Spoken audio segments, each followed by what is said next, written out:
Nous revoilà ensemble pour une nouvelle vidéo. Je vous souhaite la bienvenue si c'est la première fois que vous êtes présent sur ma chaîne.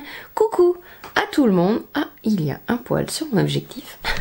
Aujourd'hui, c'est une vidéo conseil, ou plutôt je rectifie les conseils que vous avez peut-être déjà eu, entendus, reçus de la part de Tati, de la part de je sais pas qui, d'un influenceur, peut-être des conseils qu'on peut parfois trouver sur YouTube, sur Instagram, et je me suis rendu compte que certains avaient la vie un peu dure parce que il y a des réflexes en fait quand j'ai mes clientes devant moi.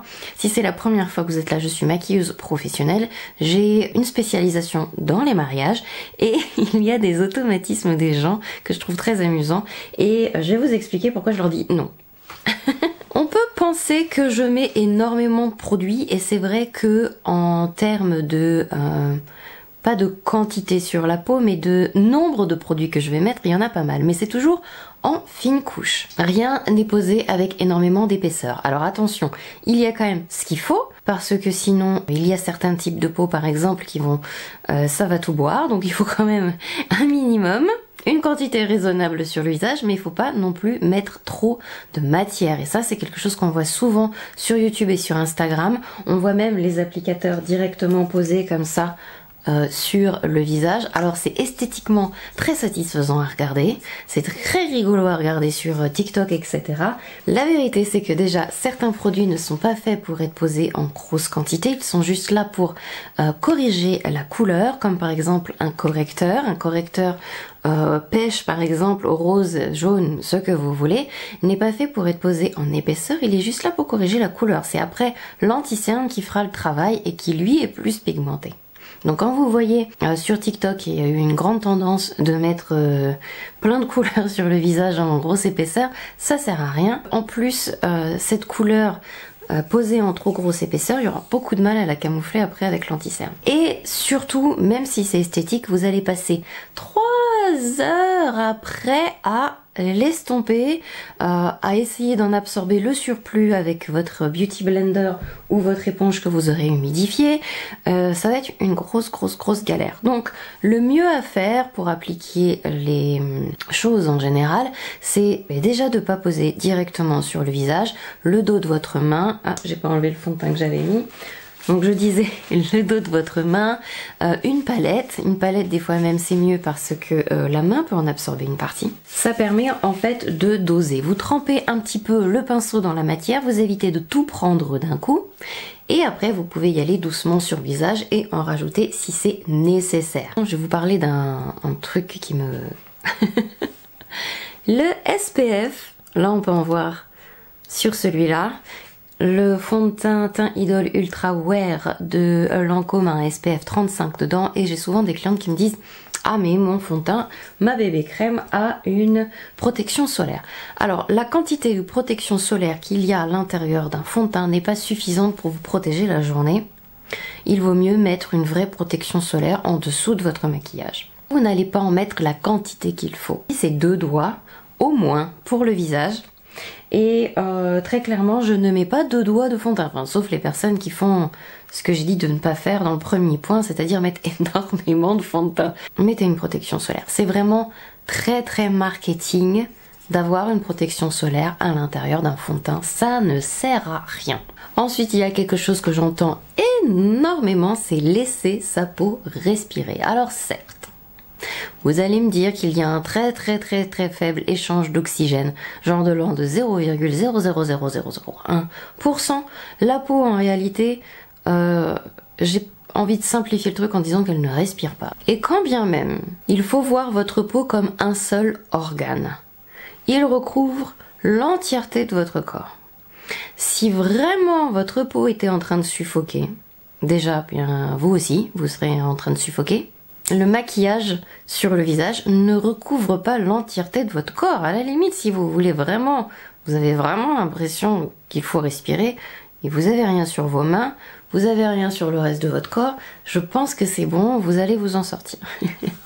Je pense que le vrai problème, Quant au maquillage, etc., c'est pas vraiment que la peau, faut la laisser respirer de temps en temps. Grand bien vous fasse si certains jours vous ne vous maquillez pas, il faut, voilà. Il y a plusieurs points qui sont très importants par contre, c'est vous démaquiller et vous laver le visage correctement. Ça, c'est le truc le plus affreux, c'est de ne pas vous démaquiller le soir. De toute façon, moi je le vois, même non maquillée, si je ne me lave pas le visage, je peux être sûre que je vais faire des boutons dans les jours qui suivent. Ça, c'est clair. Flemme, malade, etc., ce que vous voulez, juste la flemme, je ne me lave pas le visage, je suis partie pour avoir quelques jours de boutons après.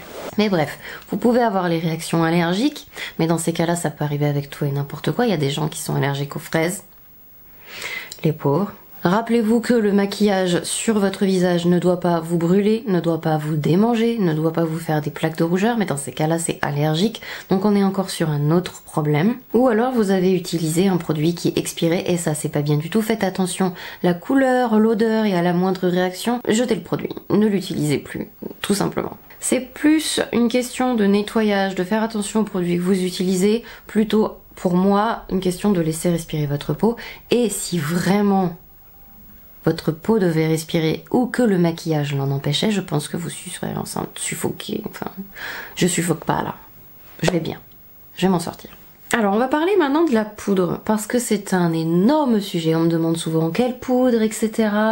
L'anti-cerne qui file, quelle poudre il faut pour l'empêcher de filer, et là il y a quelque chose de très important pour moi. Il faut que je vous dise, c'est que la poudre à elle seule ne va pas empêcher votre produit de filer. Votre visage bouge, vous avez une couche d'anti-cerne, etc. À un moment de la journée, elle va forcément filer un petit peu. On peut réduire le fait que ça file, mais la poudre à elle seule ne va pas faire des miracles. Certaines poudres vont lisser, comme les poudres de finition. Ça va fixer, mais à elle seule, elle ne peut pas empêcher les produits de filer quand même ou de disparaître. Votre peau est plus complexe que ça. Elle peut boire les produits déjà, alors là vous avez beau poudrer ce que vous voulez, ça changera rien. Une question de technique et c'est une question aussi de superposition des produits les uns avec les autres qui font une synergie et que ça tient le plus longtemps possible. En plus, je trouve que poudrer énormément peut faire l'effet inverse. Déjà en vieillissant, on va avoir l'air beaucoup plus desséché, donc il vaut mieux mettre un peu de poudre, un peu de spray. Et voilà, ça sert à rien d'en mettre 3 tonnes non plus. Et surtout, si vous avez besoin de retouches, poudrer énormément va empêcher justement que les retouches se passent bien. Vous voyez, pour faire une disparaître par exemple, une toute petite, un tout petit peu de produit qui a filé, il suffit de le tapoter et basta punto. Sauf que si vous avez énormément poudré, votre doigt va tout enlever et vous allez vous retrouver avec un gros manque de produit qui sera plus moche au lieu de l'avoir laissé le tout petit peu de produit qui potentiellement a filé. Toutes les personnes que j'ai sur ma chaise de maquilleur, il n'y a pas une personne qui ne peut pas avoir une poudre, il y a une poudre qui est faite pour tout le monde. Après c'est une question de quantité et c'est une question que vous n'allez pas utiliser que ça. Voilà, c'est ça qui m'amuse énormément, c'est le blush. Les clientes le voient, hein, je m'approche avec mon pinceau blush, je m'approche avec le blush, on a déterminé la couleur du gloss, du rouge à lèvres, etc. J'arrive avec la couleur qu'il faut, c'est pas du tout celui-là que j'ai pris, j'adore l'odeur de ces blushs. Et là, je trempouille le pinceau dedans, j'arrive vers la personne et là elle fait... C'est un réflexe, c'est systématique. Il y a personne, ouais, c'est très très rare que quelqu'un ne sourit pas quand j'arrive avec mon pinceau blush. Alors, on a entendu pendant très longtemps, et je vois encore même sur internet, des gens qui disent souriez, et c'est là où vous allez mettre le blush. Alors, je vais pas le faire avec ce pinceau là, parce que je vais prendre un pinceau poudre.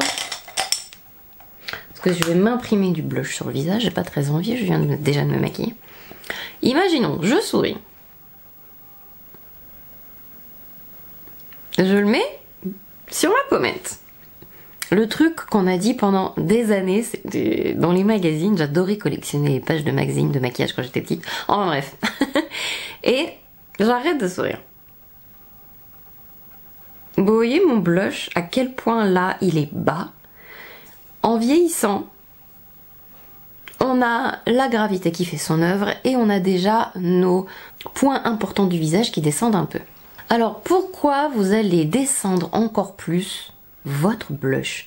Mettez-le un peu plus haut que ce que vous pensez. Donc vous ne souriez pas quand vous mettez votre blush. Regardez votre visage. J'ai une vidéo sur le placement du blush, si jamais ça vous intéresse. vous tapez blush dans la barre de recherche et vous allez le trouver. Donc il y a plusieurs manières en plus de mettre son blush. Si vous avez le visage allongé, il vaut mieux le mettre comme ça. Si vous voulez lifter, il vaut mieux le mettre comme ça. Si vous avez des creux, vous allez le mettre à l'endroit un peu comme ça de votre creux si vous êtes très creusé. Enfin bref, il y a plein de manières de mettre le blush. On peut aussi créer de la dimension avec. Mais là vraiment, le blush qui est trop bas, c'est juste non quoi. Vous allez le mettre un peu plus haut. Donc vous relevez votre pinceau. Vous voyez comment je suis haute? Si je souris, j'ai le pinceau dans l'œil. On a toujours les pommettes qui remontent quand on sourit, on fait la grimace. Ah.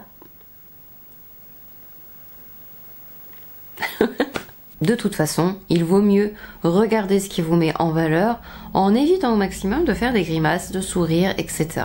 Quand vous faites votre placement de fard à paupières aussi, vous évitez, vous restez stoïque, vous regardez droit devant vous. C'est pareil pour le blush, pour le placer correctement. Ne souriez pas, regardez droit devant le miroir si vous pouvez et placez vos produits comme ça. J'espère que ça vous a plu. Je vous fais plein de gros bisous et j'ai hâte de vous retrouver dans une prochaine vidéo. Soyez sages les copains. Bye bye.